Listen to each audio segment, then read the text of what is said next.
Okay. Taga saan ka nga, kuya? Bacolor, Pampanga. Bacolor, Pampanga.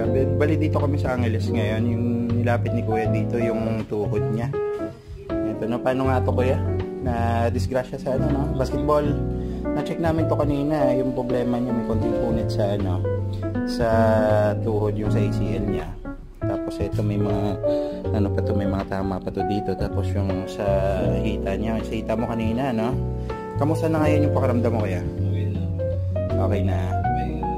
Pahinga na lang yan. Tapos narekomendahan natin ng supplement niya si kuya kanina para mas mapabilis yung pagaling ng tuhod niya. Okay. Malambot na? Ayos ba? Ano ba yung gusto ko sabihin? Salamat po yan. Yun. Thank you. O sa mga taga Pampanga dyan, kung may ano pa, gusto magpano, hanggang ngayon ng araw lang ako yan. Pero kung may ibang magpapatreat, edi